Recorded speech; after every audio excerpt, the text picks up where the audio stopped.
Hey, today I'm testing out the CM28 wireless system from Neewer, and it works with cameras, it works with your iPhone, it works with Android right out of the box, and it's got one really cool feature that I haven't seen on wireless systems in this inexpensive price range before, and that's internal recording in the transmitter. So I'm recording this right now. I'm gonna have to see how it sounds and see whether it stacks up to the big guys. The CM28 costs about $140, and it comes with 2 transmitters and 1 receiver. And the set comes with a charging case. In other words, the case has a battery in it, and so that means you don't have to plug in each individual transmitter or receiver. You just pop them in the charging case, and it does the charging for you, and it can charge them up to full charge in about an hour and a half. Also, the charging case gives you 2 full charges of your wireless set before you have to recharge the case itself. And as soon as you open the lid on the charging case, everything turns on. Now, you can manually turn them on and off as well, but that's a nice touch. They're just ready to go. If you're using this with your camera, it comes with a cable so you can connect the receiver to the camera.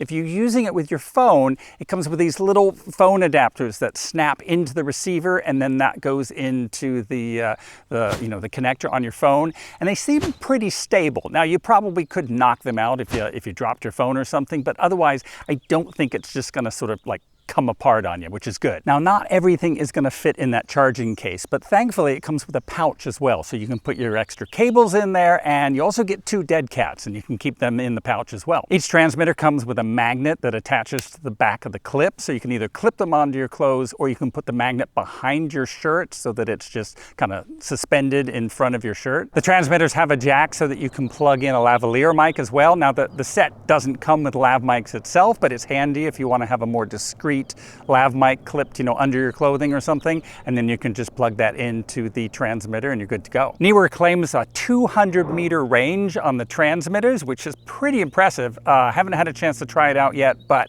and of course keep in mind that if it's unobstructed, it's line of sight. And the transmitters both have noise reduction, and I'm going to turn the noise reduction on now.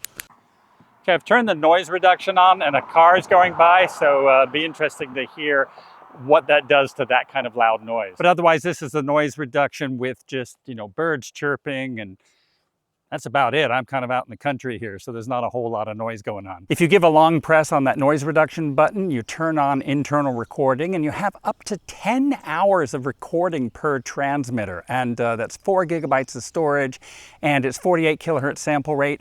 I don't see anywhere what the bit depth is on the audio, so I'm assuming it's 16-bit, but when we get back to the studio, I'll take a look. The receiver has 3 modes. You've got mono mode, which means that both transmitters are summed to both channels, and then you've got stereo mode, which means that each transmitter is either on the left or the right channel so that you can independently mix them later. And then the last one is a mono plus safety, which means everything is summed to mono on one channel, and then the other channel is the same thing, but I believe 6 decibels down. So it's a little safety channel in case you overload it. The receiver also has a headphone jack so that you can monitor your audio in real time. And there's also some LEDs so that you can check your levels. You've got metering and things like that. So that's handy to have that feedback. Also, the Neewer system has a 2-year warranty, which is pretty unusual.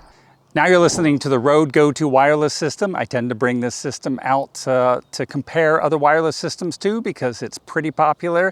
A lot of people know how it sounds. Now, it's definitely not in the same price range. It's about twice as much as the Neewer system, but the Neewer system has quite a few of the same features as the Rode system. So they're kind of nipping at Rode's heels. And also the Neewer system has noise reduction, the Rode system doesn't. So anyway, this is what the Rode Go-To wireless system sounds like. And you know what?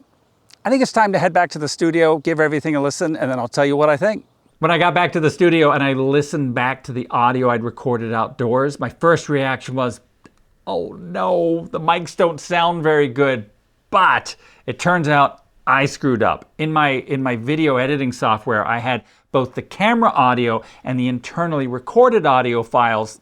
They were playing side by side and they were synced up, and I forgot to mute one, and so it was messing with the phasing and the EQ.